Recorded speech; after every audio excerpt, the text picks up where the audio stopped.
successful and a holding again at all times. Be careful. Government officials insist that this is an isolated incident different from the packet of but then, no perhaps we will continue to keep you informed as this story unfolds.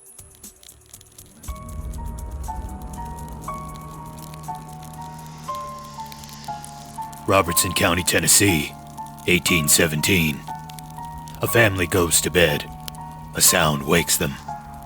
A knock on the wall, sharp, deliberate. The father grabs his lantern and throws open the door. Nothing. Just cold air and dark trees. He goes back to bed. The knock comes again from the other wall. He searches the yard. No footprints. No one running. No explanation. He goes back to bed. The knocking doesn't stop. That's how it starts with the Bell Witch. Not with fire and brimstone. Not with anything you can point a rifle at. It starts with a sound you can't catch. In a house you thought was safe. In the middle of a life you thought you understood. John Bell was no fool.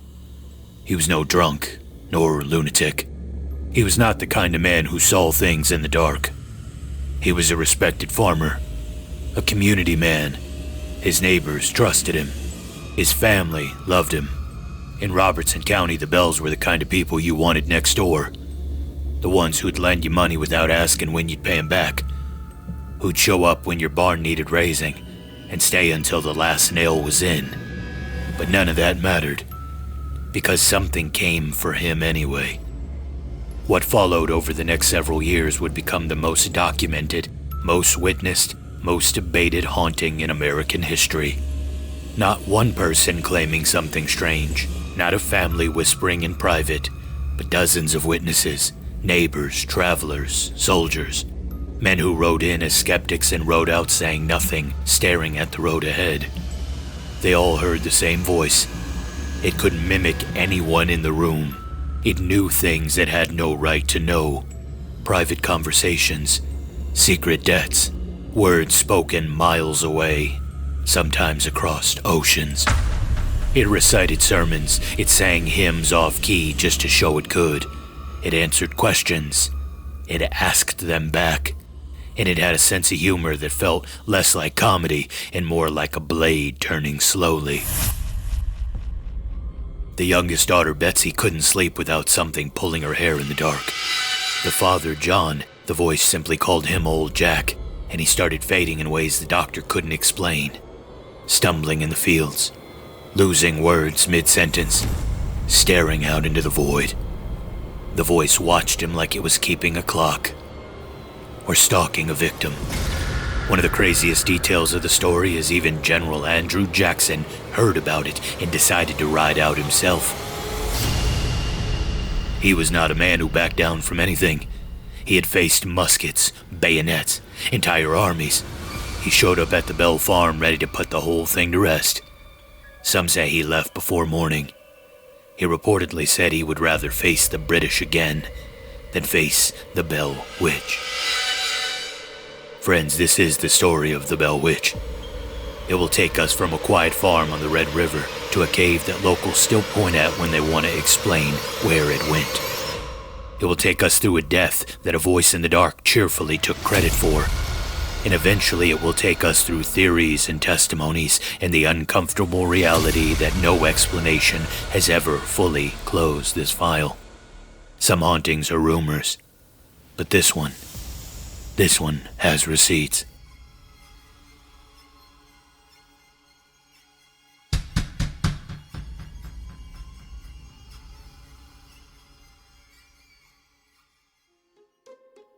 Ladies and gentlemen, welcome back to The Dancing Toaster. This is Pastor Nelly, and this is the place where we wrestle with the intersection of faith and the unexplained. Today's episode fits into our current series, but not in a traditional sense. We're still not going back through the history of witchcraft or magic just yet. As I mentioned last week, today we're focusing on one of the most famous witches in American history.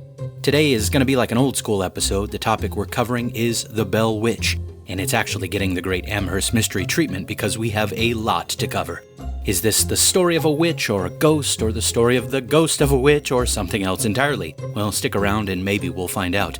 Before we do, I just want to thank you for joining me. Big thank you goes out to my toasties. They are the patrons over on Patreon. $5 a month gets you ad-free listening, and right now, not a whole lot else. I want to thank my toasties not only for their support, but for their incredible patience. The exclusive content has been slow going. I was talking to my dear brother Alan the other day, who writes Nevermore Hollows, and I said, brother, my appreciation for what you do has grown exponentially because I've been having a hard time with the fiction content I want to do. Sorry to those who have been waiting for that. I appreciate your patience. I really do. I'm trying. I really need to drop what I have so far. Honestly, I'm just nervous. I tell stories on here, but they're not my stories. I didn't create The Bell Witch, for example. That story has been around for over 200 years. I'm just retelling it and analyzing it and having a lot of fun with it, but I didn't have to come up with it. Coming up with your own stories in your own world and filling it with characters and keeping it all connected and cohesive, man, it's tough. It's tough. So shout out Nevermore Hollows. You guys rock. Thank you for what you do. Thank you for your friendship as well. Speaking of Christian creatives, shout out to my dear sister and friend of the show, Heather Fitzgerald. I've been meaning to tell you guys about her work as well. She's an author and currently has a 4-part series called The Tethered World Chronicles that you should scoop up. You can find that on Amazon or Kindle if you're a digital reader. Not a sponsor, just a dear friend who's been wonderful to me and wonderful to the show. Thank you to those who have checked out and picked up some of the new merch that dropped in March on the dancingtoasterstore.printful.me. But even if you're just listening today, thank you. Thank you from the bottom of my heart for that. You could be listening to a million other things, but you're here, and I'm honored. If you just recently found the show, I want to welcome you. If you go back to earlier episodes and they sound a little different, or if I sound a little different, the show and I have grown a lot over the last year and a half. Growth requires that we're not afraid to change. My mind has been changed about a lot of things in the last 5 years. April 5th marked the end of year 5 of my church planning endeavor in Washington State. We're in year 6 now, and it's hard, but God has been kind, and He's incredibly patient. I'm grateful to Him for never leaving me, and to those who have stuck around from the beginning of the church, of the show, and thank you for your love and patience and allowing me to grow with you. Let me fight the urge to get too sentimental, because those who've been listening for a while know that I can be a massive crybaby, so let's not do that today. Without further ado, let's talk about the case of the infamous Bell Witch. Anything famous enough gets buried under its own noise eventually. Stories pile onto stories, details get forgotten or stretched past recognition. Voices are added that were never there, fear grows legs and runs ahead of the facts. The Bell Witch is no exception. It may be the most distorted case in American folklore precisely because it's the most repeated. So before we deal with what people say happened, we have to go back to what we can actually see. Not a witch or a voice in the dark, not a haunting, but a man and a woman, and a piece of land that didn't care whether they lived or died. It was 1804. John Bell made the decision that defined a generation. He left his home in North Carolina and went west, not because it was easy, but because staying was harder. Land in the east was tightening, opportunity shrinking. The promise of something better was always just past the horizon, so he chased it. With him was Lucy Bell and their children, moving across hundreds of miles of terrain that offered no guarantees. Rivers crossed without bridges, forests navigated without paths. Every mile forward was a negotiation with mortality. Eventually, they stopped along the Red River in what would become Robertson County, Tennessee. But calling it settling feels dishonest. Nothing about that land was settled. This was frontier in its rawest form, a place where the environment wasn't something you lived in, it was something you fought. Trees didn't fall unless you cut them yourself. Fields didn't produce unless you broke the ground with your own 2 hands. And everything around you, every sound in the woods, every movement in the dark, carried a question you couldn't shake. Is this going to be a problem? Wolves didn't keep their distance, bears didn't respect boundaries, disease didn't knock before it entered your home. If something went wrong, there was no system to catch you, no safety net. Just you, your family, and whatever strength you could bring to the day. Somehow the Bells didn't just survive that environment. They carved something out of it. John Bell became a fixed point, the kind of man other men quietly measured themselves against. Not loud or boastful, but reliable. If something needed doing, he did it. If someone needed help, he gave it with no announcement, no spectacle, just action. Lucy carried the other half of that weight. Where John built structure, Lucy built refuge. Travelers came through the region constantly, hungry, tired, sometimes desperate, and she fed them anyway, made room anyway, treated strangers like they belonged even when everything around her suggested otherwise. In the wilderness, generosity is expensive. Every meal given away is a calculated risk. Every open door is a decision. And yet the Bells built a life where people knew they could knock and be received. That kind of living creates something stronger than land ownership. It creates trust. Their land produced, their family grew, eventually 12 children on record depending on who you ask. Their children married and stayed close, turning isolation into community. They built something ordered, something dependable. Well, that's exactly why what came next doesn't fit. This wasn't chaos entering chaos. This was something stepping into order and disrupting it. The summer of 1817 began like every other season. Work, routine, sweat, and predictability. Then John Bell saw it in the field. At first glance, it could have been a dog, nothing unusual about that. But the closer he got, the less it cooperated with that explanation. Its shape resisted clarity. Its body didn't align the way it should have. Its posture looked wrong, assembled incorrectly somehow. And its eyes weren't passive. They were fixed, locked onto him with a level of attention that didn't belong to an animal. He raised his rifle and fired. The thing ran, but even that didn't follow the rules. It didn't stumble or react like something startled. It moved with a speed that contradicted its appearance, disappearing into the tree line almost instantly. When John went to where it had been, expecting evidence, there was nothing. No tracks, no broken ground, no sign that anything had even occupied that space. He wasn't the only one. Around the same time, his son Drew spotted what he first took to be a large bird perched on a fence post, but the closer he got, the less it resembled anything he'd seen before. It sat wrong. It held itself wrong. Then it was gone. Others had similar confounding moments, but none of them said much about it. The country was still new, the state of Tennessee newer still, and many of the animals in the region were unfamiliar to settlers from the east. Strange sightings were easy enough to file away, but some things don't stay where you first see them. They follow you. The first sign was a knock. Sharp and clear, controlled, coming from one wall of the cabin. John got up with his lantern, expecting something ordinary. A neighbor, a loose board, something explainable. He opened the door. Nothing. Then it came again from the other side. Then another. Not random, but moving, circling, as if something unseen was tracing the outline of the house, testing it, mapping it, learning it. John searched like a man who refused to lose control of his environment. The yard, the edges of the structure, the surrounding land, but nothing. No footprints, no disturbances, no explanation. On some nights, the entire house would shake, not like a storm, but from within, contained as if whatever force it was had fixed itself to the structure specifically. No neighbors reported similar disturbances. It was only the Bell house. Inside, the children felt it first. Fear doesn't wait for evidence. It recognizes patterns before logic catches up. They whispered about the sounds, about what might be outside, about what might not be outside at all. But John, well, he shut it down. On the frontier, perception was everything. If your household went unstable, if fear took root, it spread like gangrene. First through your family, then through your neighbors. You didn't just lose peace, you lost standing. So he wrote it off as mischief. Pranksters, something human, something with rules, something he could eventually confront. The problem was, whatever this was, didn't follow any rules.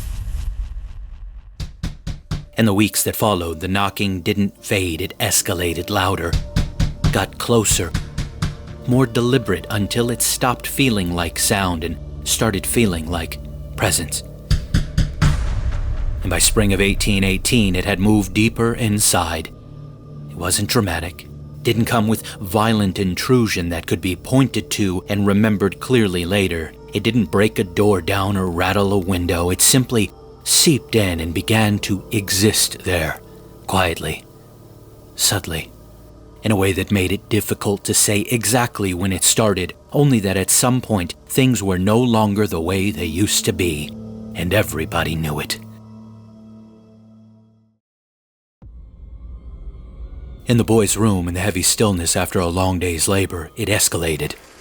At first, a dry, dragging scrape, slow and uneven, like something pressing against wood with just enough force to be heard. A rat, maybe. Something in the boards. Something that belongs. But the longer it continued, the less it cooperated with those explanations. There was a rhythm to it. Not mechanical, not random, deliberate. As if the sound wasn't just happening, but being made. When the boys climbed down from their beds to investigate further, the sound stopped. The room fell into silence so clean it felt artificial. They searched anyway, hands along the bedposts, eyes tracing the seams of the floor. There was nothing there. They climbed back in, and then it returned immediately, faster and sharper this time, carrying urgency, carrying pressure, like something trying to get through. That was when the question changed. It was no longer, what is that, but why did it stop when we moved? That implied something they didn't want to consider. It implied awareness, intelligence even. Then from beneath the floor, something began to breathe. It was wet and labored. One might even call it desperate. The sound of someone trying to pull oxygen into their lungs that won't cooperate. Gasping and choking, it didn't just sound unusual, it sounded human. The boys dropped to the floor, peered into the darkness beneath their bed. There was nothing there. No movement, no shape, no source. Sleep didn't come after that. Sleep requires trust. It requires the belief that nothing is going to happen while you're vulnerable. That belief was dead.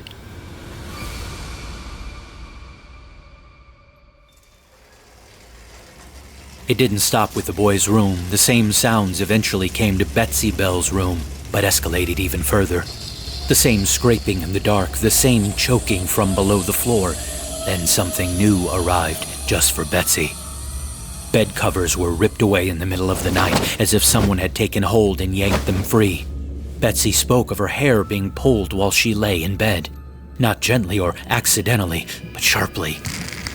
Deliberately, enough to wake her, enough to leave marks.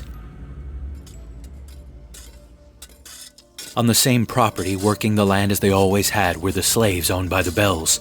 They were not spared. They reported being tripped by something they couldn't see. Doors shutting and locking them out without explanation. Stones and chunks of wood would fall near them as they walked the fields at night, as if thrown from a direction no one could locate. Flickering lights drifted through the tree line along paths they'd walked 100 times before. The witch, as it would come to be known, made its feelings about them plain. It spoke about them with contempt. It used racial slurs when addressing or describing them. The feeling was mutual. They made sure to stay indoors after dark wherever possible, and the witch seemed to respect this boundary in a specific and stated way. It claimed it did not like their scent and largely left them alone inside their cabins. Away from those cabins, they were not safe. The witch had particular opinions about their baptism ceremonies at the creek. It would interrupt them, appearing as a voice at the water's edge, and deliver its version of a sermon, warning them not to forget that they had been baptized, that they had better not ever commit sin, that if it saw someone come to be baptized a second time, it would drown them in the river. Whether this was meant as genuine religious admonishment or simply another form of torment is not a distinction the record makes. It may not have been a distinction the witch was interested in either. John Bell reached a point where silence was no longer an option. He brought in a neighbor, a man who knew him well enough to understand that if John Bell was asking for help, the situation had already moved past ordinary explanation. His name was James Johnson. He was a reverend, and he came prepared to find a trick, an animal, something human, something confrontable. That night the pattern returned, knocking along the outer walls, moving from one side to the other with deliberate pacing. Johnson went outside, lantern raised, scanning the dark. Nothing. When he came back, the scraping was inside the room, clear enough that there was no question of whether it was real. And then came the breathing. That same labored, choking sound from beneath the floor, rising in a way that couldn't be reinterpreted as wind or shifting boards. He didn't stay until morning. He left before dawn without ceremony, without resolution, and without any explanation. But he did do something else. He talked. The story spread not because the bell sought attention, but because of who was telling it, and because of who James Johnson was. Lucy Bell was known throughout Robertson County for her kindness and hospitality. John Bell was regarded as steady and honest. When people like that say something is wrong, it carries weight. And James Johnson, being a reverend, that also changed the nature of what was being said entirely. A farmer leaving before dawn without explanation is a frightened man. A reverend doing the same thing is something else. This was a man whose entire vocation was built around having a framework for the spiritual world. The person a frontier community turned to when something needed discerning, when something in the night needed naming. If anyone was supposed to be able to walk into that house, identify what was operating there, and tell the community what to make of it, it was him. He couldn't. He left before the sun came up without ceremony, without resolution, without explanation for what he had heard beneath that floor. That didn't just travel through Robertson County as gossip, it traveled as a verdict. Instead of retreating from the Bell home, the community did something far less expected. They moved in closer. What began as quiet concern turned into steady curiosity, and curiosity turned to investigation. Neighbors came first, then others from surrounding areas gathering in around the house with a shared purpose. They did not come merely to listen to stories. They came to test them. Other men attempted to stay through the night, determined to find a cause. They examined the structure carefully, checked the walls, lifted floorboards, inspected every part of the house where a hidden mechanism or intruder might be concealed. They watched the family as much as the house itself, looking for any sign of deception or coordination. When nothing surfaced, the effort became more organized. Groups formed, watches were established, and the property was observed over extended periods, all in an attempt to isolate the source of what was happening. But the longer they watched, the more the problem deepened.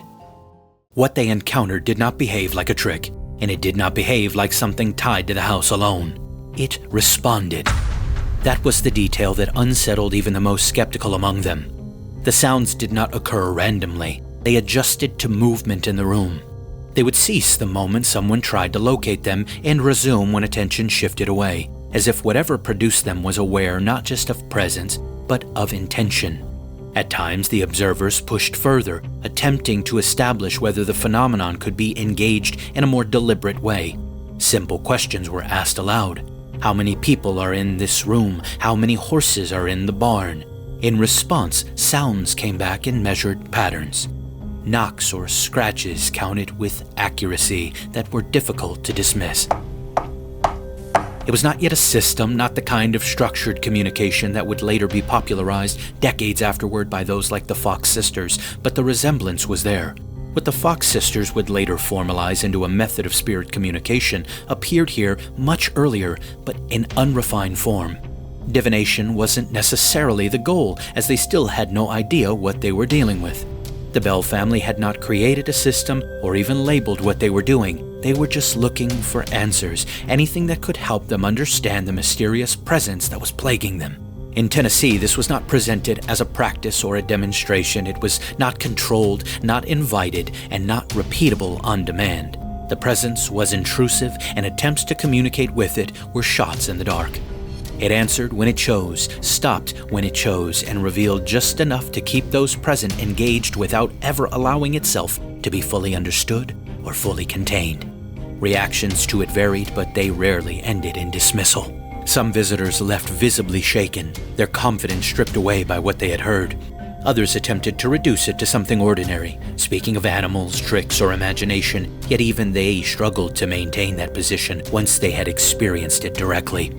The consistency of the responses combined with the lack of any physical explanation made simple answers increasingly difficult to hold on to. Over time, one conclusion began to settle in, not as a declaration, but as a growing realization. This was not the byproduct of a place, it was behavior. It reacted, it adjusted, it engaged with those around it in ways that suggested more than presence. And as the encounters continued, it became clear that it was not distributing its attention evenly. It was beginning to focus, to return to certain individuals more than the others, as though it were not just responding to the room, but selecting targets within it. And once that possibility took hold, the entire situation became something far more difficult to explain. Whatever had been content to knock and scrape and breathe in the dark was beginning to move past suggestion. It was no longer satisfied with being heard, it wanted to be known.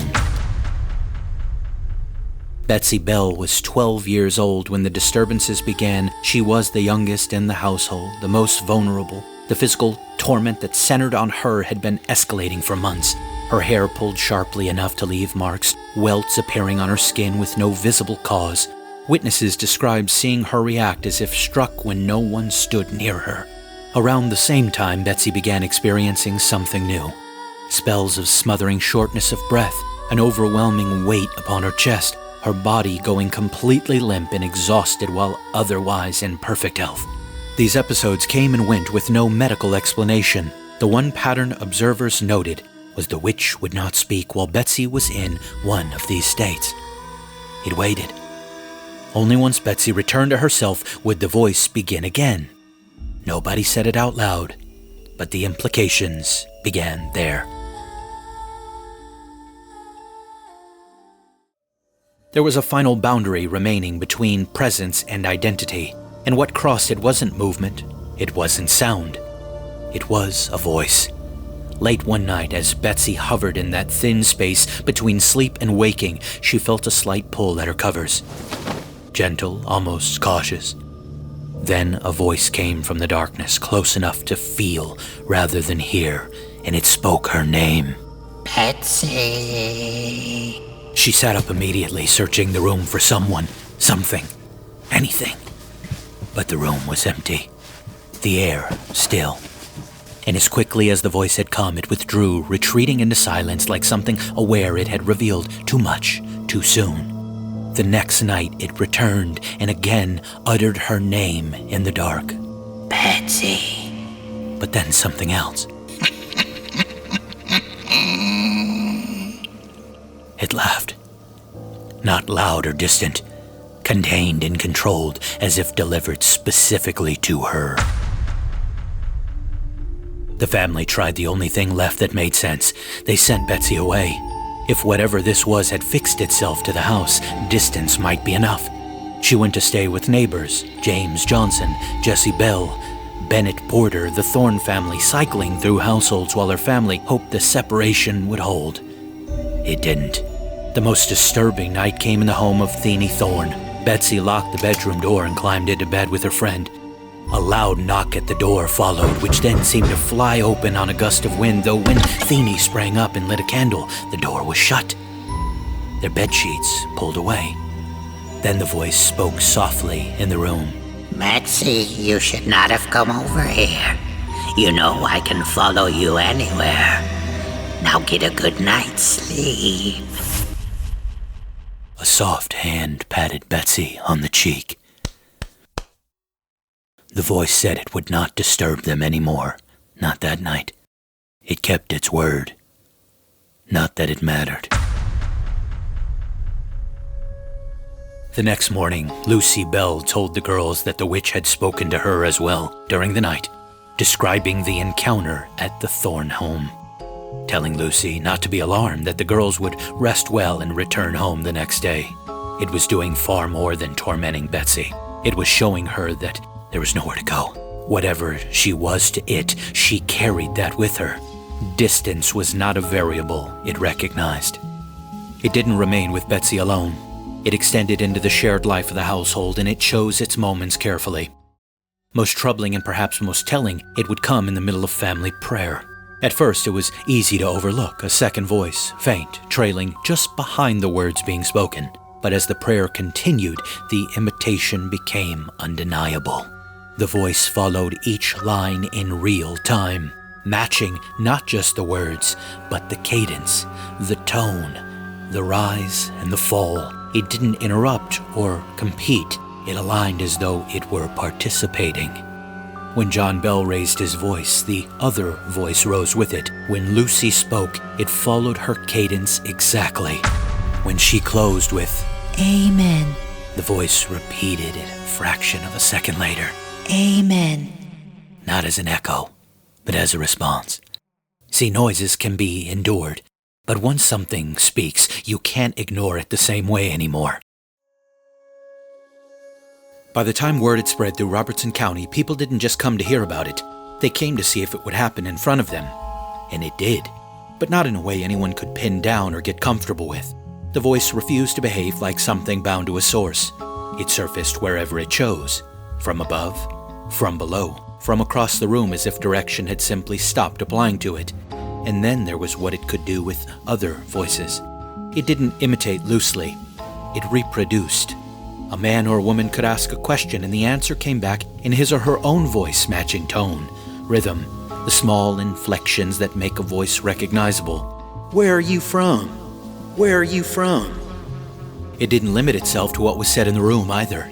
Visitors reported hearing their own private conversations repeated back to them. Words spoken miles away in passing and confidence returned with precision and often with a subtle twist that made them something else entirely. Sermons preached earlier that day in distant churches were also recited, word for word, but the meaning quietly inverted. The community came to understand gradually that there were no secrets the presence could not access.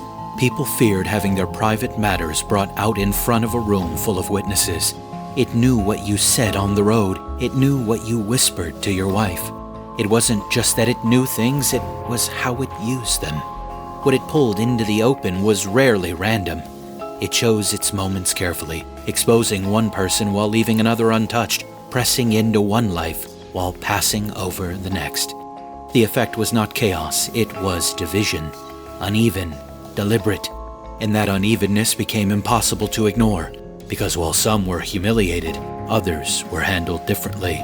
Not spared, but treated with something that almost resembled restraint. Nowhere was this more unsettling than in the way it dealt with Lucy Bell. With Lucy, the voice could be almost gentle. There are accounts of it offering suggestions when she was ill, directing others to bring water or herbs, even singing fragments of hymns, but something was always slightly off. The tune not quite right, the timing fractionally delayed, a kindness that didn't land where it should. With her youngest daughter, Betsy, there was never such restraint. The physical disturbances had become more aggressive. When she cried, the voice didn't retreat. It answered, Hush now. The laughter that followed always made the words themselves feel even more cruel. There was also a young man named Joshua Gardner whom Betsy had begun seeing with the kind of quiet seriousness that frontier communities recognized as something that would end in marriage. But the witch had opinions about that. It said his name in what Betsy described as an unearthly voice. Joshua. It said embarrassing and private things about her in his presence, in front of their friends, in front of anyone who happened to be listening. It warned her against the relationship. It told Betsy repeatedly not to marry Joshua, and it was persistent in a way that wore at her, the fear breaking her down every day. Joshua didn't falter. He maintained that they shouldn't allow the spirit to dictate their lives. But Betsy feared for him, feared what unseen hands could do to someone she cared about, and eventually she asked him to release her from her promise to marry him. For his safety, for both of theirs, he did. He moved and they never saw each other again. The witch never explained why it was so opposed to the match. It never offered a reason. It simply was, and it won. With John Bell, the dynamic was different again. Where it tormented Betsy and occasionally humored Lucy, well, it watched John. That was the word witnesses kept returning to. Watched. It followed his movements, fell silent when he left a room, returned when he entered, repeating his words back with subtle distortions that made them sound smaller than they were. It called him by name slowly, deliberately, as if savoring the act. John.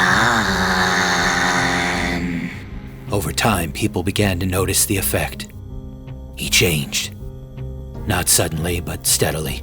Moments of distraction, words lost mid-sentence, a kind of drift that didn't match the man they'd once known. The voice addressed him as Old Jack with a familiarity that felt earned rather than invented. It declared that it would torment him to the end of his days. And it never explained why. It never said anything against his character or tried to turn the community against him. Instead, it spoke openly of its hatred for him. A hatred it, again, never explained and never softened. It didn't shift or waver. It stayed fixed as if it had already decided something about him and was simply carrying it out. And it kept its focus on him the entire time. At some point, people stopped asking questions out of curiosity and started asking them out of frustration. The presence had answered dozens of inquiries, some clearly, some evasively, some with just enough truth to keep people leaning in. It had demonstrated it could hear, respond, mimic, and choose when to do any of those things, but it had not said what it was. It had been speaking and communicating for a while, dragging them along. People grew weary of the mysterious interactions. They wanted an identity, but would have settled for at least identification. After all this time, no one knew who or what they were dealing with. Reverend James Johnson was one of the first to come to the aid of the bells in the beginning. He had left that first night before dawn with no explanation and no answers, but to his credit, he returned. This time he brought others with him, and this time he came not as a frightened witness, but as a man with a purpose. He addressed the entity directly. The answer that came back expanded the room's understanding of what they were dealing with. It said to him, I am a spirit from everywhere. Heaven, hell, the earth. I am in the air, in houses, in any place, at any time. I have been created millions of years ago.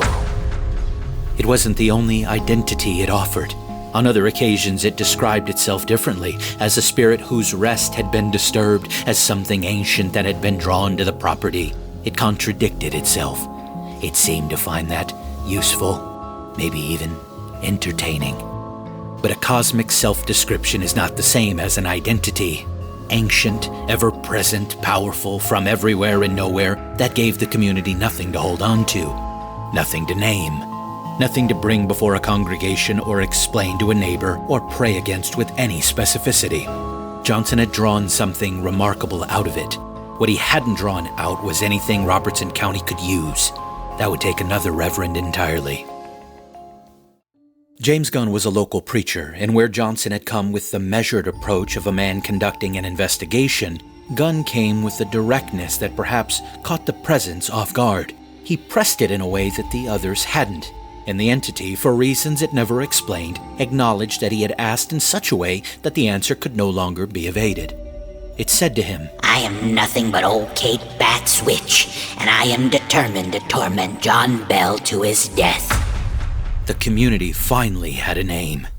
Whether the name was true was another matter entirely. The effect in the room was immediate, not because the name came from nowhere, but because it was already there. It was already in the back of all their minds, in the quiet circulation of suspicion that had been building for months before anyone said it out loud. Kate Batts was no stranger to the community. She lived nearby. Her husband, Frederick, had become disabled, leaving her to manage the household alone. And sadly, all her children had died young. She was labeled an eccentric.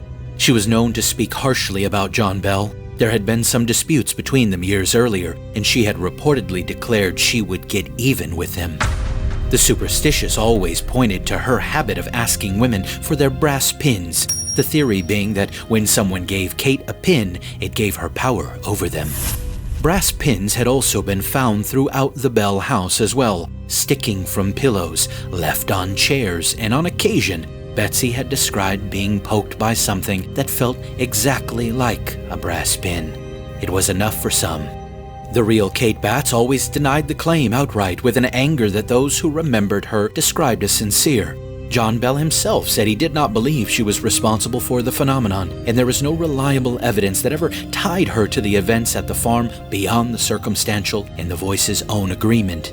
But the name still held, not because it had been proven, but because it fit, and the people were desperate for something to cling to. The people no longer had to say the voice or the thing in the Bell house. Now they simply called it Kate. And in doing so, they made the story easier to tell, easier to carry forward. There were 2 more strange episodes that kept Kate's name circulating in the speculation despite the lack of evidence.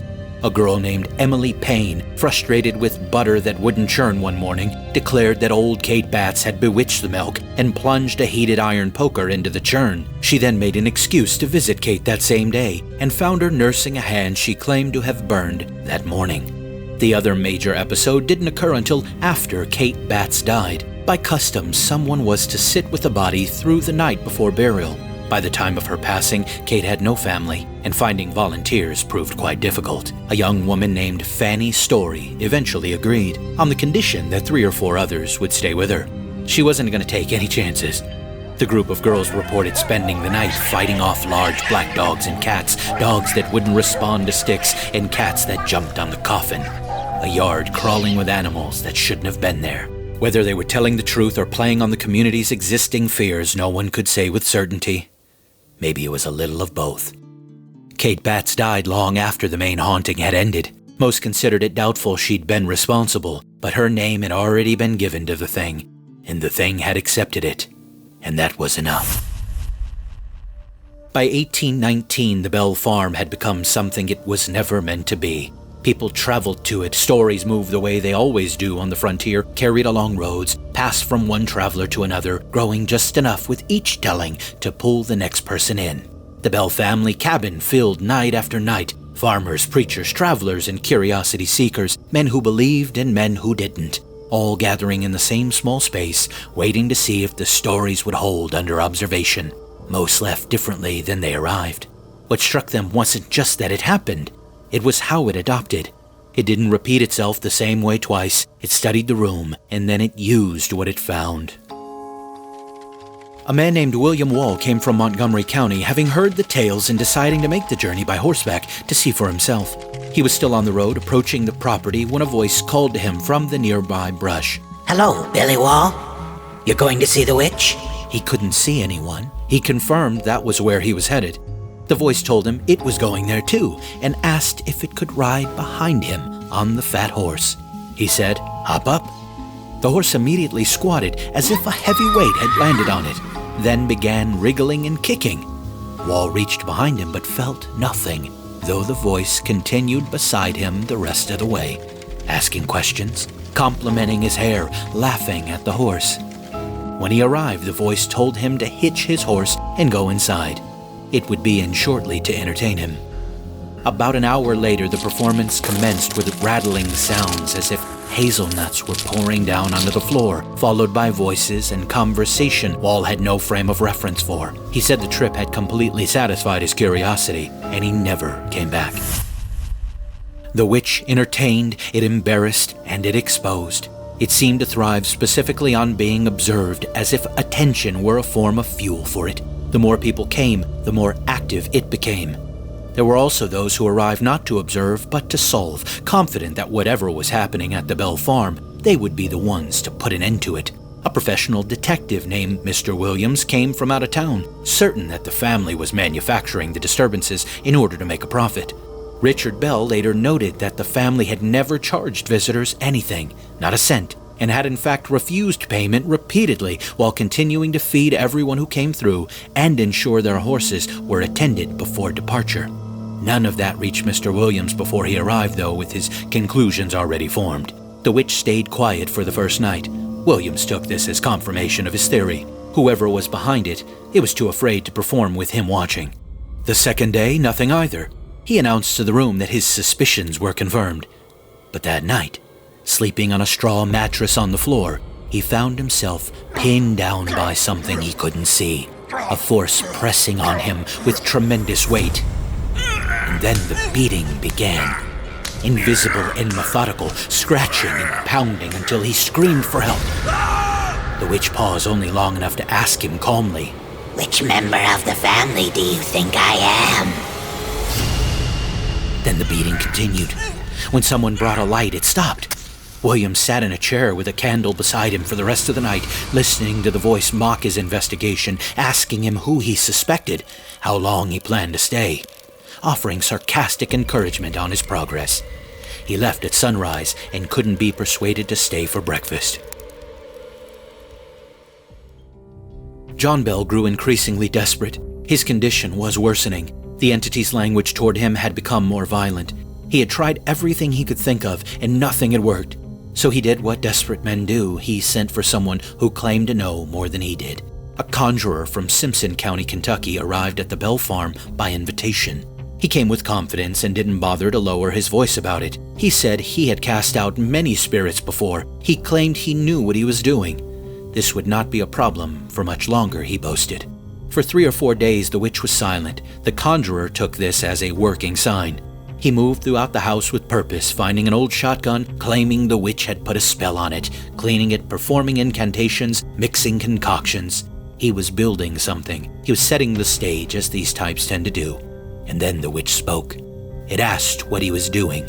He told it, unbothered, that a witch had no business prying into his affairs. What came back was not what he expected. The entity began dissecting his methods with a precision that had no business existing, naming specific ingredients he had left out of his charms, identifying the gaps in his preparations, cataloging his errors with the calm authority of someone who had forgotten more about that subject than he would ever know. Then it called him a fraud. It turned from insults to threats, and the language that followed was, by witness accounts, the worst anyone had heard from it across the entire haunting. The conjurer sat with that for a moment. Then he said plainly that whatever this thing was, it knew more about witchcraft than he did, and that he could do nothing with it. He arranged to leave early the next morning. His horse, though, had other ideas. The animal stood immovable in the yard, ignoring every command, every coaxing, every attempt to move it. Then the witch's voice came again. It proposed pleasantly that it would make the horse go, and that it would accompany the conjurer home. The horse immediately began to snort and kick, then it bolted, full speed out of the yard and down the road, with the conjurer holding on for dear life. They say the witch returned to the Bell house that evening and gave a full account of the journey to everyone gathered, the roads he had taken, the tricks it had played on him along the way, the expressions on his face at various points of the journey. He described the whole thing with the enthusiasm of someone recounting their best afternoon they had in years. It seemed to have genuinely enjoyed the ride more than he had. Skeptics, reverends, detectives, and conjurers had come and gone. The problem remained. And whatever brief hope John Bell had placed in the last man, the one from Kentucky, dissolved the moment that horse cleared the yard. John Bell wasn't the only one growing desperate. By that point, Betsy Bell had reached the point where she was willing to try anything. She reportedly said she would take medicine even if it were poison, if there were any chance it might free her from the witch's attention. So when a man claiming to be a witch doctor offered a remedy and promised to end her torment, well, she agreed to take it. She became violently ill almost as soon as she took it. The man who had given her the dose insisted it was working, that the reaction was expected. But what followed was something no one in the room could easily explain. According to those present, Betsy Bell began vomiting pins and needles. Not figuratively, actual metal pins and needles. Examined and handled by those in attendance, and the voice responded amused. Then, turning its attention to the man who had given the remedy, it mocked him with something that almost sounded like approval. It called him the only conjurer who had managed to do anything effective, saying he had made Betsy produce enough pins and needles to supply the entire community, and that if he gave her another dose, he could open his own store. The moment did not pass quietly. Years later, it was said that Thenie Thorne's daughter-in-law recalled how Thenie herself had collected some of those pins and needles and kept them for the rest of her life, as if holding on to proof of something no one could fully explain. That moment lingered. Because whatever had just happened, whatever had passed through her body and onto that floor, it wasn't confined to her. It wasn't even confined to the house. By now, that much was becoming clear. This thing didn't stay in one place. It didn't operate within boundaries people could understand or control. What it did in the home was only a part of it. It had proven before that its reach extended well beyond the walls, beyond the rooms where people gathered to listen and watch. It followed. It observed. And at times it chose to reveal itself elsewhere, not just in private moments, but out in the open, out on the land itself. On the river near the north boundary of the farm sat a cave. Even before the haunting, children from nearby farms had dared each other to stand at the mouth of the cave, to step inside a few paces and feel the temperature plummet. The cave went back a long way past a large open chamber with a ceiling 30 feet high, then narrowing into passages too small to walk upright. Betsy and her friends had explored it many times by candlelight. One afternoon, a boy crawling into a narrow tunnel at the back of the cave pushed too far and became stuck in what felt like mud or quicksand. His candle went out. No one could reach him. Then, according to Betsy, the entire cave lit up as if from a lamp, and the witch's voice called out that it would get him out. The boy's legs were seized and he was pulled clear, nearly suffocating, his face dragged through the mud. The children agreed not to tell anyone, but the witch told the boy's parents that night, advised them to put a halter on him next time so his companions could pull him out, and asked if they'd gotten all the mud out of his hair. It also used the cave for smaller cruelties. Betsy described it keeping the fishing corks near the cave bobbing as if something was biting, so they'd jerk the lines up and find nothing on the hook, then just laughing at them. Small performances, the kind that are worse for being pointless. Outside the cave and across the property, the experiences weren't limited to the Bell family alone. Those who had worked the land, including the enslaved farmhands, had encounters of their own. According to accounts compiled by Martin Van Buren Ingram, several of these encounters centered on a man named Dean, who is confirmed in Robertson County records as belonging to the Bell household and remembered in local tradition as one of the strongest and most reliable workers on the property. What can't be determined with certainty is how much of what survives is faithful oral tradition and how much has been shaped in later retellings. What the accounts describe, however, is consistent in its pattern. By this point, Dean was encountering the presence in a way others did not describe as clearly. Where others heard it or felt it, he claimed to see it. Most often, he saw it in the form of a black dog. But even that form did not remain stable. At times it appeared as an ordinary black dog. At others, it was something distorted. A dog with two heads, or more unsettling still, a dog body with no head at all. Dean believed that during one encounter he had struck the creature with his axe, splitting its head, and that the later appearance of two heads was the result of that blow. From then on, he carried that axe with him wherever he went. Along with it, he kept a small object his wife had made, a kind of protective charm, fashioned from her hair and other materials she believed could ward off harm. He walked the property at night with both, not as a precaution, but as a necessity. On one occasion, the figure blocked his path. It stood in front of him and spoke. It told him he would not pass unless he handed over the object he carried. It identified itself by name, Black Dog, and it referred directly to the earlier encounter, the strike of the axe, as if confirming both its memory and its identity. Dean refused to give it over. He tried to turn back, but the figure was there again. What followed is described not as a struggle in the usual sense, but as something that moved through him. A sudden weakness, total and immediate, that stripped him of control. The axe dropped from his hand. He tried to reach for it and found he could not stand. His body gave way beneath him, and then, according to his account, his sense of himself began to shift. He described the experience as if his body had changed, as if he had been reduced, reshaped, forced into something else.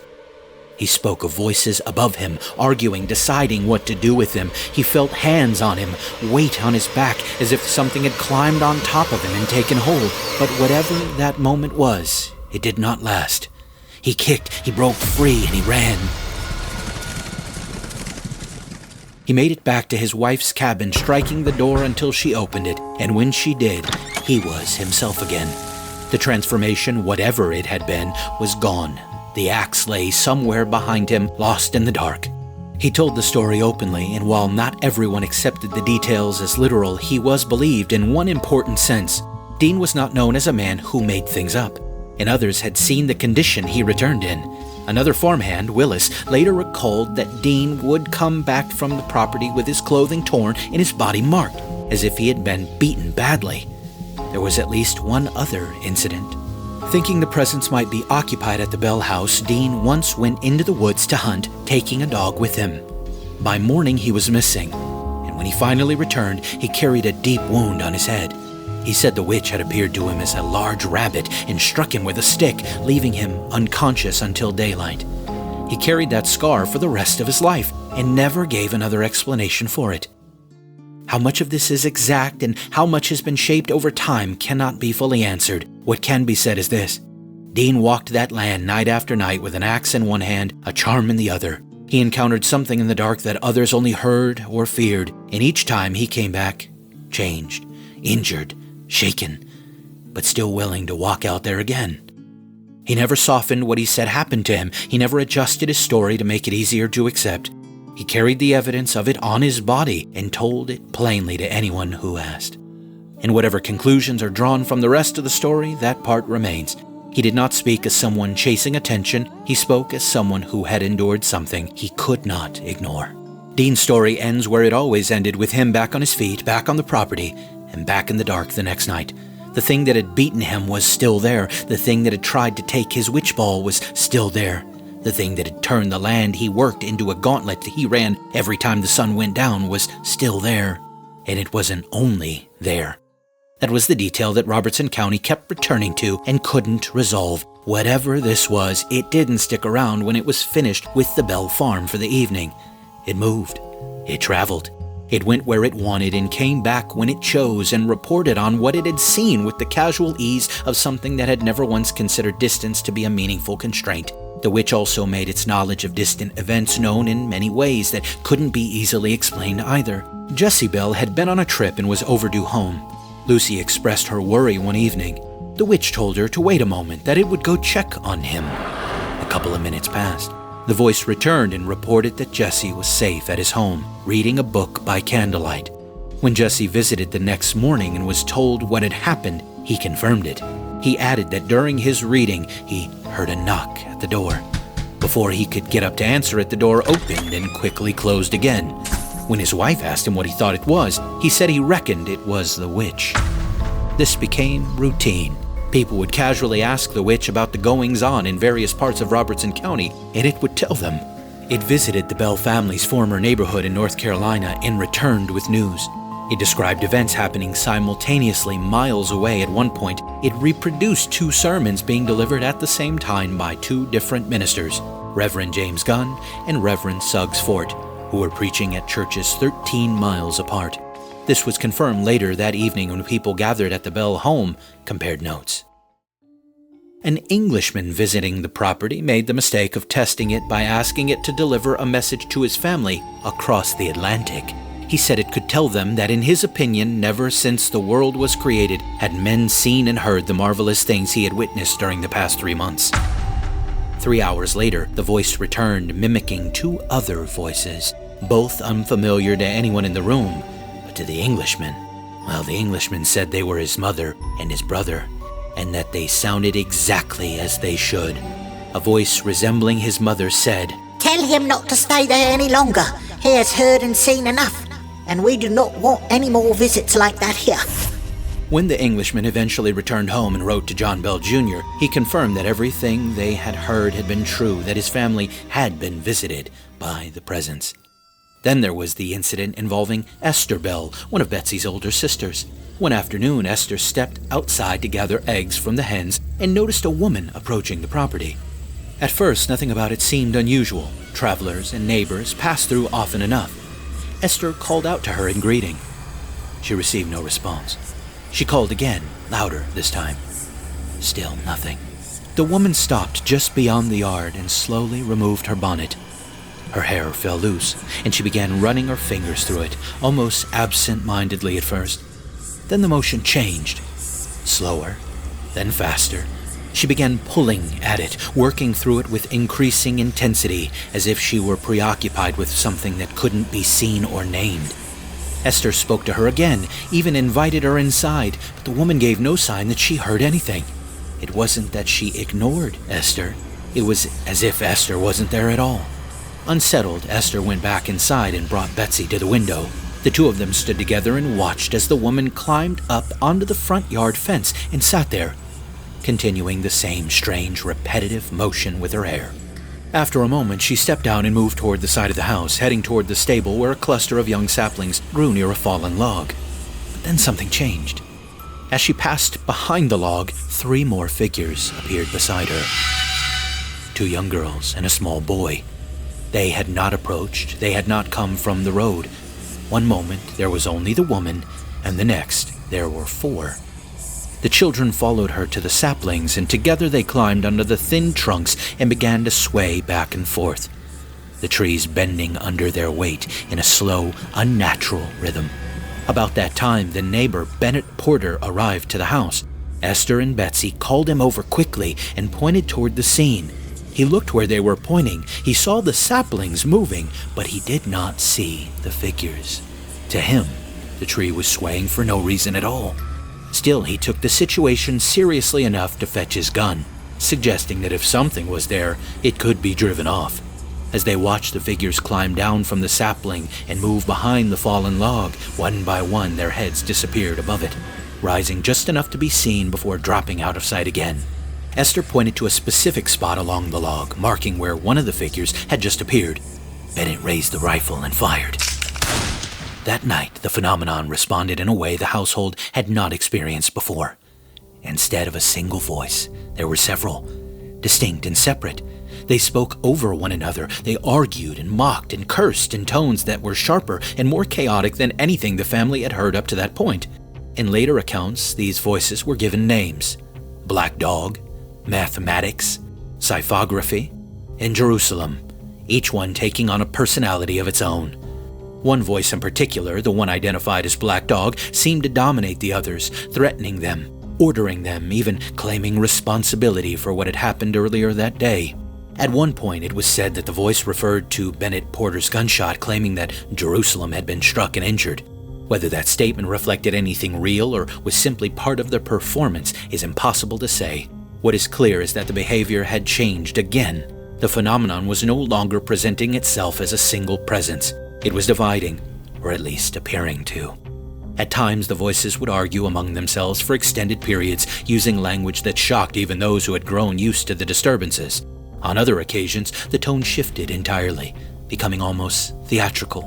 There are accounts describing the voices as sounding intoxicated, the house filled with the smell of whiskey, the entire display veering into something strangely specific, almost absurd, without ever losing its underlying tension. Then, just as abruptly as it began, that phase ended. The multiple voices disappeared, and the presence returned to a single identity: Kate. 0 explanations given. Around this same period, another account emerged from a neighbor named William Porter, a man who had interacted with the presence often and by some accounts was treated with an unusual familiarity. One cold night, he returned home to find his fire already lit. His bed was not empty. The covers were slowly shifting, as if something unseen had settled into them.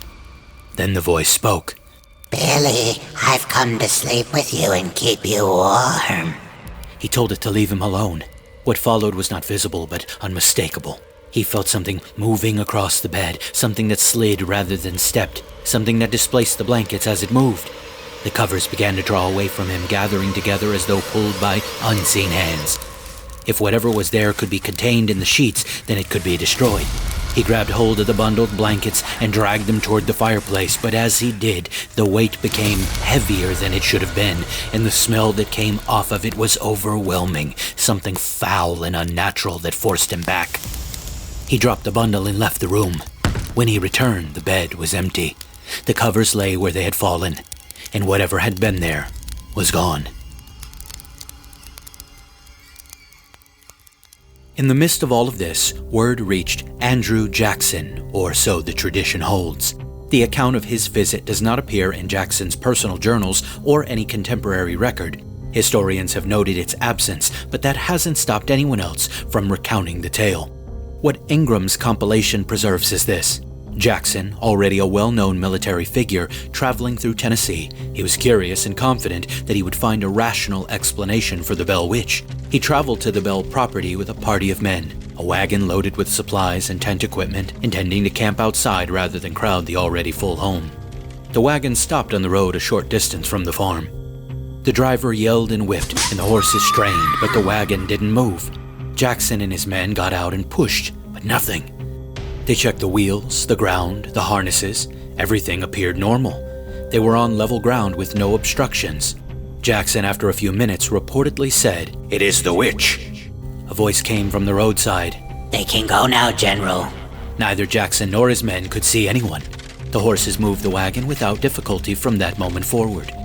That night, the witch engaged the party directly. It singled out individuals, repeated private remarks made on the road, pressed into details that had no business being known.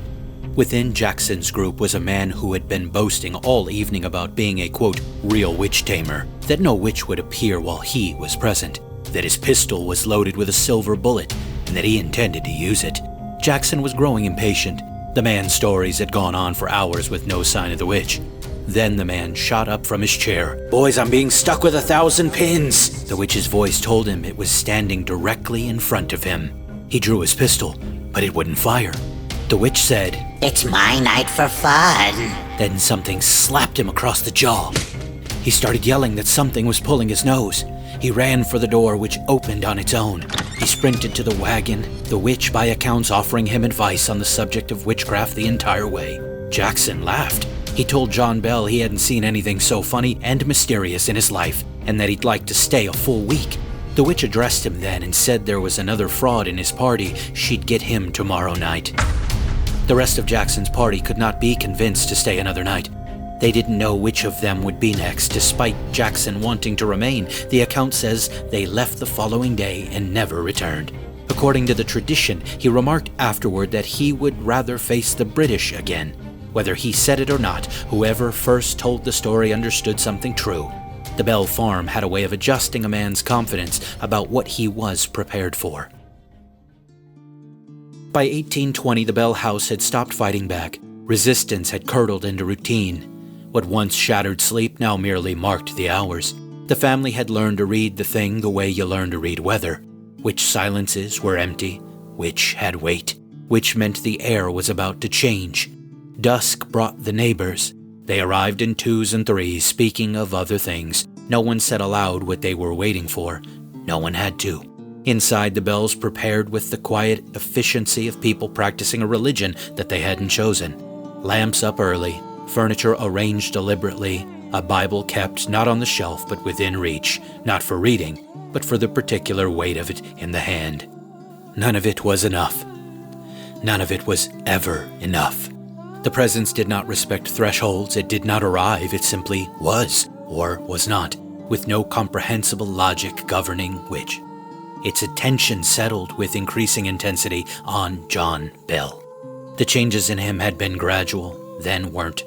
A tremor around his eyes, a twitch in his cheek. His hand, steady for decades, faltering at small task. His tongue would go numb. His jaw would stiffen. The swelling would progress until he couldn't eat or speak for hours at a time, and then it would ease, and he would seem almost himself again, well enough to move about the farm, well enough to make people think the worst had passed, and then it would return. One afternoon he was walking the property with his son Richard, when his shoes began flying off his feet. Richard would replace them, tie them tightly, and they would fly off again. John then felt a blow to his face, something like an open hand, and sat down on a log to recover. His face began to twitch and contort. From the woods around them came a shrieking and mocking laughter that seemed to come from every direction at once. Richard looked at his father. There were tears on John Bell's face. "Oh, my son, John said. "Not long will you have a father to wait on so patiently. I cannot much longer survive the persecutions of this terrible thing. It is killing me by slow tortures, and I feel that the end is nigh." He got down on his knees and prayed with more passion than Richard had ever seen from him, asking that if it were possible, this affliction might pass, asking for courage and faith for his family. When he finished, a calmness settled over him. The episode faded. They walked back to the house. John did not leave the house again. In the months that followed, the witch told John Jr. plainly that the medicine was of no use and that she was going to kill his father. John Jr. gave him every dose the doctor left regardless, but it made no difference. On the morning of December 19th, 1820, John Bell did not wake. He was alive, breathing, but unreachable. No injury, no clear cause. When the family went to the cupboard where his medicine was kept, it was gone. In its place, according to Ingram's account, was a small vial, about a third full, containing a dark brown fluid that no one could identify or account for. According to that same account, the voice spoke in a joyous tone. It's useless for you to try to relieve old Jack. I've got him this time. He will never get up from that bed again. When questioned about the vial, it said, I put it there. I gave old Jack a big dose of it last night while he was asleep, which fixed him. The doctor arrived, examined the vial, and could not identify the substance. The account states they tested it on a cat, a small amount on its tongue, and the cat convulsed and died shortly after. The vial was thrown into the fireplace, and a burst of blue flame shot up the chimney. John Bell died the following morning, December 20th, 1820.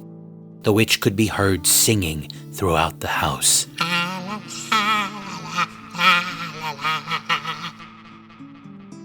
At the funeral, a massive affair, attended by people from across the county and beyond, the crowd heard it singing wild songs, celebrating, without any attempt to conceal it. And then, almost immediately after the burial, it stopped tormenting Betsy. It advised Lucy to watch over her daughter and try to make her happy. It asked if it could bring Betsy rare delicacies to eat, and it did. It told her stories of faraway places, of the lives of girls in other countries, other parts of America. Betsy returned to something resembling herself for a while. Whatever the presence had been pursuing, John Bell had apparently been its destination. With him gone, Betsy was no longer a useful target. There was one member of the household it had always treated differently, John Bell Jr. He was known for his intellect, and whatever the witch valued, it seemed to value that. It never physically harmed him. When he was present, the harassment of Betsy would become less aggressive. The worst of the language would stop. He addressed it in short, hard terms, calling it a spirit of the damned, sometimes simply a demon, and it answered him without the mockery it showed to others. It told him that something about the way he spoke to it gave him a form of respect that it did not show anyone else. It said, Even a monster would like to speak to someone who is not so frightened or unintelligent. He told it that it was the most unjust being ever to visit the earth. He called it a coward for targeting his younger sister. He invited it to direct whatever it had intended to do toward him instead. It declined, said it could not harm him, and didn't fully understand why, but it also told him things it told no one else. When John Jr. suggested that it seemed doomed to an everlasting unhappiness, it confirmed this without resistance. I'm not getting happiness in your world. I have no such thing, nor have I ever had. I do not deny my hope for a day of happiness past hundreds of years ago. It told him that with him and Lucy Bell, it had always been truthful, that he would never know of it telling either of them a lie. It said he might not always understand what it told him, but that it would always be true. After John Bell Sr.'s death, John Jr. confronted it again, condemning his father's death and the years of persecution that had led to it. The witch said John Sr. now saw each day what his children were doing and was at peace with the prospect of their future happiness. John Jr. said he could not be happy after what had been done. The witch told him it understood. It then told him to look out the window. There were no tracks in the snow. Now observe, it said to him. He watched as tracks appeared in the snow outside, leading toward the window, formed as if by heavy boots. It told him to check his father's old boots from the back porch to see if they fit. He never checked. He didn't need to. The witch said it had not made those tracks to suggest John Sr. was trying to contact anyone from beyond, that it found such ideas foolish and had no intention of encouraging them. It had made them to show John Jr. that it could deceive people into thinking whatever it wished about what lay on the other side of death. And it had chosen, with him, not to. It told him, When I bid you and your folks goodbye, I shall not be seen or heard again here until I show what I am doing on my return. Do not ever worry about me being here until that time. After the death of John Bell, the house did not empty all at once. The presence lingered. Through the winter and into the early months of 1821, it remained, but something about it had changed. It no longer pressed itself into every moment. The voice spoke less often. The disturbances, once constant, became intermittent. What had filled the house now seemed to withdraw from it. Not gone, but receding. The family noticed the difference immediately. Betsy Bell began sleeping through nights that would have once been broken by knocking. Lucy Bell moved through the house with a cautious kind of relief, as though expecting the next blow and finding, for the moment, that it did not come. Neighbors who had kept their distance during the worst of it began to return, bringing food, bringing conversation, and the slow reappearance of ordinary life. For the first time in years, the Bell home sounded like a home again. Footsteps on wood, voices without interruption, work done without something answering back. But it was not silence, not completely. There were still moments that resisted explanation. A light crossing the field at night with no one to carry it, a fragment of a hymn sung just off key, fading before it could be followed, a whisper that seemed to come from the wrong place in an otherwise empty room. Small things, not enough to draw a crowd, but enough to keep the house from ever fully settling. Then, one evening, as the family sat together after supper, something happened that none of them would forget. A sound came from the chimney, heavy and sudden, like an object dropped from above. It struck the hearth with force and burst outward, not into debris, but into smoke that filled the center of the room. Out of that moment, the voice returned, clear, final. It said, I am going and will be gone for 7 years. Goodbye to all. And then it was gone. This time the silence held. The years passed, the land continued, work resumed. The family endured. What had happened did not disappear, but it no longer occupied the house in the way it once had. It became something remembered rather than something present, until February of 1828. By then the old farm was quieter, occupied by Lucy and her sons, including Richard and Joel. The years had not erased what had happened there, but they had dulled its immediacy. Then the disturbances began again, not with warning, with familiarity. The knocking returned, the scratching along the bedposts, the covers pulled away in the night. Nothing new, only what had already been known. This time the family made a decision. They would not engage it. No questions, no reactions, no acknowledgments. They would live as if it were not there and see whether silence on their part would accomplish what resistance never had. For 2 weeks it continued, and for 2 weeks they refused it. Then, as suddenly as it had resumed, it stopped. No farewell, no declaration. It simply withdrew. But whatever had left the house did not leave everything untouched. The family carried it with them in ways that did not fade. Betsy, though no longer the center of the disturbances, never fully lost the reflexes they had carved into her. Sudden sounds still drew a reaction she could not suppress. Lucy kept a lamp burning later into the night than she once had, as though darkness itself had become something to be negotiated rather than entered. And others bore it differently. Drury Bell left the main property and established his own farm across the Red River, not far from where he had grown up. He lived there alone. He never married, never built a family of his own. Those who knew him later in life spoke of a man who never quite settled. He mentioned from time to time that he still heard things on his property, sounds that could not be accounted for, a presence that felt less like a memory and more like something that had followed him. Years passed, decades even, and sometime in the 1850s, long after the original events had faded into story, Drury hired another man to stay with him. Not for work, but for company. He did not want to be alone in that house anymore. Whatever had happened at the Bell farm had ended, but it had not released everyone who lived through it. And that may be the final detail worth holding on to. Some things leave a place and remain with the people. More than a decade after the Bell Witch had fallen quiet, the story had not disappeared. It had settled into the region, carried in conversation, reshaped with each retelling, but still present enough that people knew the name. One of those people was a physician named Henry Sugg. He had grown up in the Red River area, but during the height of the disturbances, he had been only a child, too young to witness anything firsthand. By the time he was old enough to form his own opinions, he had already made up his mind. He did not believe it. When the subject came up, he dismissed it outright. A fabrication, he thought, a story grown beyond its origin. Something people repeated because it was easier than questioning it. Years later, he was called to attend a patient on a farm near Brown's Ford. The man he was treating spoke of strange noises from the night before, disturbances that had unsettled him enough to bring the old story back to mind. He was convinced the Bell Witch had returned. Sugg didn't entertain it. He told him plainly that there was nothing to it, that the Bell Witch had never been anything more than rumor and exaggeration, that whatever he had experienced could be explained, and while he was saying it, something in the room answered him. The leather bag he had set by the door began to move. It rattled uncontrollably. The glass vials inside struck against one another with increasing force, as if something unseen had taken a hold of them and shaken them deliberately. Then, without warning, there was a sharp report from within the bag, like glass breaking all at once. Sugg stopped. He crossed the room, opened the bag, and inspected its contents.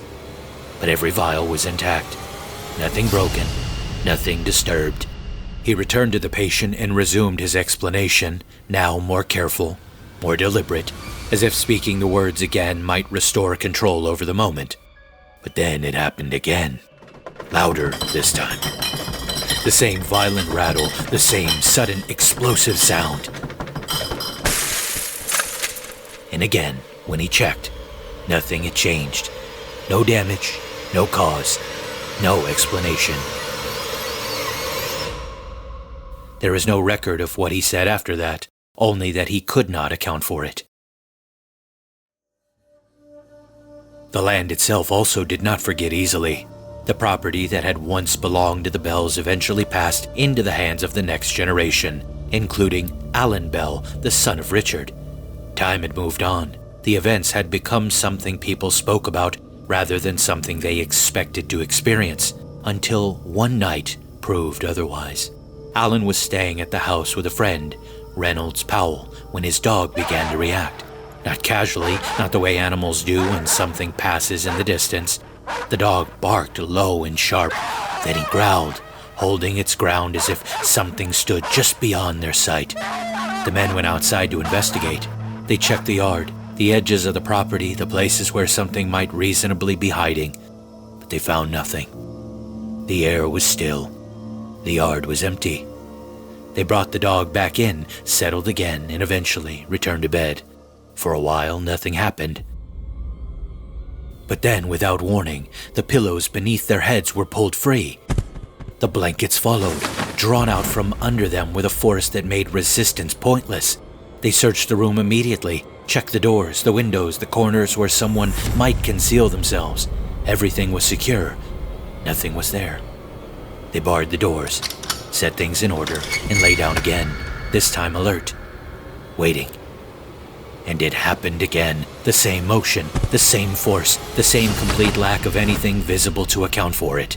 This time they tried to hold on to the pillows, gripping them tightly, bracing themselves against whatever might be pulling them away. It didn't matter. The pillows were taken from their hands and thrown back down onto them as if returned with intention. After that, the room went still. Nothing else moved. But neither man slept, because whatever had been there had not needed to be seen to make itself known.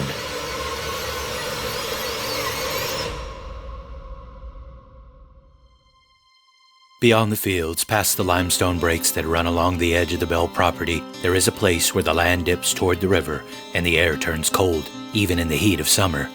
That is where the cave still sits.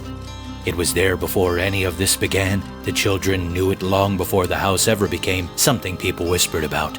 They had explored it by candlelight, dared each other into its deeper passages, and it was in that same cave, in those narrow tunnels at the back, where the incident with the trapped boy had taken place. After the events at the Bell house, the cave took on a different role, not because it explained anything, but because it gave people somewhere to point. When asked where it had gone, no one gestured back toward the house. They turned instead toward the land, toward that opening in the earth, as if the thing that had once filled the rooms had withdrawn underground into that cave. Over time, the stories gathered around it into many layered accounts, voices heard where no echo should answer, a presence that reacted, that seemed to follow, that noticed when something was taken and demanded it be returned, lights where there should be none, a sudden chill in a place already cold. The cave did not resolve the story, it absorbed it. It shifted the focus away from the family and into something fixed, something that could be approached without stepping back into the house itself. It made the whole thing feel contained, as if whatever had happened had simply moved locations, as if it could be avoided by keeping your distance, as if standing at the mouth of the cave meant you were no longer standing in the middle of it. And that is what made it useful, because stories like this don't end when the activity stops. They linger. They follow. They resist being closed unless you give them somewhere to stay. The cave became such a place. Every ghost story leaves paper behind. Wills, church rosters, deed transfers, the bureaucratic residue of ordinary lives interrupted by something extraordinary. The Bell Witch is no different, except that even its paper trail is highly contested. What survives is a chain of transmission rather than a clean record. Neighbors pass notes. Notes became fragments tucked into family Bibles. Fragments were gathered by collectors, who then passed them to writers, who shaped them into books. At each link in the chain, something was preserved, and something may have been added. The most direct account comes from Richard Bell, who kept a journal during the events themselves and then waited 26 years before doing anything with them. In 1846, he published Our Family Trouble, a first-hand narrative that remains one of the two foundational texts on which virtually everything else depends. The other cornerstone arrived nearly half a century later. In 1894, M.V. Ingram had grown up just a few miles from the Bell farm and had absorbed the legend as a child. He compiled every available source into an authenticated history of the famous Bell Witch.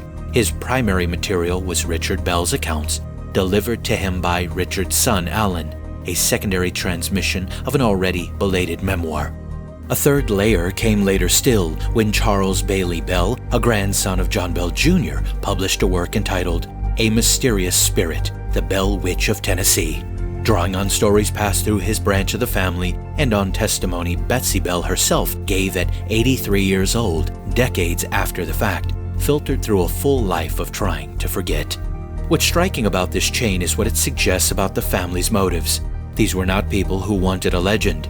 The Bells, by most accounts, resented the attention the story brought them, and Richard's decision to publish was met with open displeasure by his relatives. Betsy Bell, in old age, reportedly said that the name Bell Witch still caused her great pain. These are not the words of a family that invented a haunting for notoriety. Whatever they experienced, they carried it as a burden, not a gift. That reluctance does not prove anything happened, but it complicates the simpler explanations. Historians and skeptics have pressed hard on the evidentiary foundation, and the results are mixed. There is no contemporary newspaper coverage of events that, by the accounts, drew visitors from across the region and allegedly included a visit by Andrew Jackson himself. As mentioned previously, there are no mentions in Jackson's personal journals. No independent community records exist beyond Ingram's compilation, and some researchers believe Ingram may have done what many 19th century local historians did, built a dramatic narrative from local legend in his own imagination, then anchored it to verifiable details to give it weight. The verifiable details are there. A John Bell sold property in North Carolina in 1803 and appeared in Robertson County church records by 1805. His farm was real, though it was 320 acres, not the 1,000-acre estate Ingram described. Court minutes from February 1821 confirm that John Bell Jr. was appointed administrator of an estate, consistent with John Bell Sr. having died late 1820. The names of enslaved workers, Dean, Harry, Phyllis, all appear in the Robertson County Will Book, giving those peripheral figures the only documentation they have. The skeleton is genuine. What was built upon it is harder to assess, but the bones are real. What grew from them, again, is harder to say. Most hauntings are private. A single house, a single family, a grief or a guilt that attaches itself to walls and refuses to leave with the people who caused it. They are intimate disturbances, terrible for the people inside them, invisible to everyone else. The world moves around them without noticing. The Bell Witch was never that. From the beginning, it exceeded the boundaries of the farm, the family, and the explicable. Neighbors were summoned and came. Travelers heard about it and went out of their way to witness it. Ministers arrived with scripture and left quieter than they'd come. Investigators set up watches, took notes, compared accounts, and found that the accounts matched in ways that coincidence couldn't comfortably absorb. At its height, the haunting of the Bell Farm was not a rumor spreading outward from a frightened family. It was a community event, something Robertson County experienced together, argued about together, and eventually agreed upon together in the only way a community ever truly agrees on anything, not by reaching a conclusion, but by refusing to dismiss what too many of them had seen. That is what separated it then. That is what has kept it alive ever since. People didn't say they believed the Bell Witch stories. Belief implies distance, a position taken on something you weren't present for. What the witnesses said was different. They said they were there. They said they heard it, not filtered through someone else's account, not reconstructed from memory after the fact, but in the room, in the dark, with the sound moving around them in ways that had no explanation they were willing to put their names to. And because they said it that way, with the particular weight of direct testimony rather than inherited legend, the people they told it to received it differently, not as folklore, as fact passed from a mouth that had been there. That quality of transmission is why the story survived everything that should have ended it. The house came down eventually. The farm changed hands, was divided, was worked by people who had no connection to the Bells and no particular interest in what had happened there. Robertson County grew, modernized, found other things to talk about. The 19th century became the 20th. The last people who could say, "I was there," grew old and passed away, and the story passed entirely into the hands of people who could only say, "I was told." And still the lane to the old Bell Farm stayed busy, a steady trickle, the particular kind of foot traffic that a place accumulates once it has earned a certain reputation, once it has entered the category of locations that people feel they need to stand in before they can form their own opinion. Some came because they were descendants following a thread back to something their families had never fully explained. Some came because they had read everything available and wanted geography to fill in what the documents could not. Some came to put a hand on the old fence posts and feel whether the land had any residue of what it had been through. Others came to see the cave, the dark cleft in the hillside that features in several accounts, and stood at its mouth to let the cool air move past them. And they thought about what it might mean that air comes from underground and carries no smell of anything living. Most of them, regardless of what they had believed when they arrived, left saying the same thing. Something happened here. It is the simplest sentence a legend can carry and the most enduring, because it does not ask for agreement on what the something was. It only insists on the fact of it. And that insistence is precisely what makes it dangerous. Not dangerous in the way the haunting itself was dangerous, but dangerous to the comfortable modern habit of treating old stories as mere entertainment. Something happened here is an open door. It invites the next question. It generates the next visit. The next late evening at the edge of the property. The next person standing at the old fence line with a lantern or a flashlight or just their own attention, listening for something that may or may not still be listening back. The Bells themselves move forward, the way people move forward after surviving something they can't fully explain. not by resolution, but by accumulation of ordinary days. Betsy eventually found a kind of quiet, though not the frantic, desperate quiet she had begged for as a girl at the height of the disturbances. The silence she found later was harder won and more durable. The silence of a woman who had outlasted something and declined to let it define the rest of her life, even if she could never entirely set it down. Lucy Bell, by all accounts, kept her faith intact and her family around her, which may be the most remarkable feat of the entire story. John Jr. carried the weight of the return, the second haunting, the one that came to him alone, the voice that found him in his own home 7 years later and spoke to him about civilizations and catastrophes and war is yet to come, and he carried it without falling apart, which says something about the kind of person he was, or the kind of family the Bells were.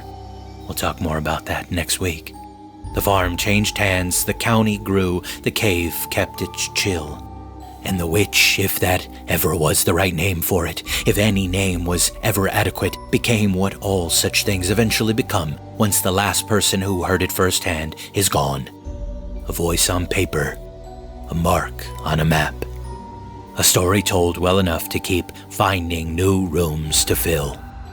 But here's what the Bell Witch is underneath the accumulation of accounts and theories and contested evidence. It is the story of a house that learned to listen. A community that looked at something impossible and agreed, without fully meaning to, that looking away was not an option.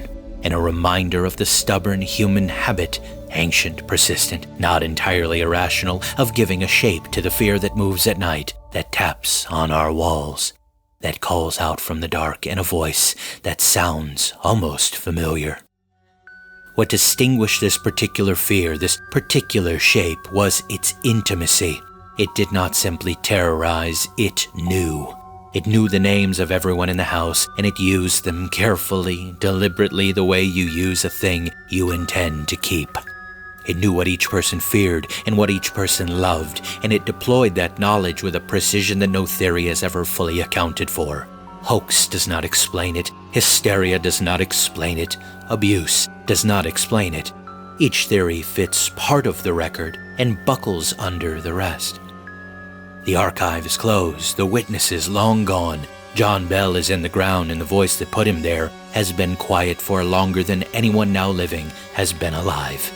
But next week, we have the return of an old friend, and we return to the explanations themselves, not to settle them, because they cannot be settled, but to press harder upon each one, to ask what they account for and what they leave untouched. We'll talk about a potential murder attached to the Bell Witch, and we'll sit with the discomfort of a story that has survived every reasonable attempt to reduce it to something manageable.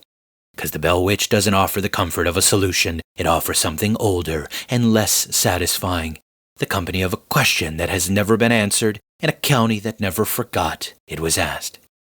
My friends, please share this episode. Tell somebody about it. That's the only way people are going to find out about the show, and tell them to come back next week for part 2 as we dive deeper into the topic and look at it from every angle. If you want to help me to continue to do these deep dives, join the Toasties on Patreon and help me keep the lights on. Links for everything, as always, are in the show notes.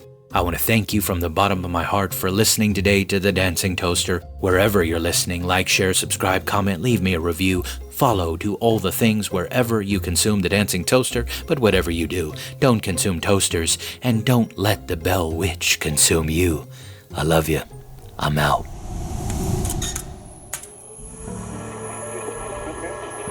Report suspicious activities and call 911 for immediate response. Expect delay. Nobody else moving tags in from the south. Stand by. Flight 022. Maintain approach. You're clear for runway. Expect traffic delays and restrictions. Take personal security precautions to avoid becoming a victim of an attack. Avoid crowded public areas and gatherings. Maintaining northbound runway 8 kilo holding. Do not travel in areas affected by the attack or in a known area of elevated virus activity. Keep emergency supplies accessible and a full tank of gas at all times. Government officials insist that these isolated incidents attack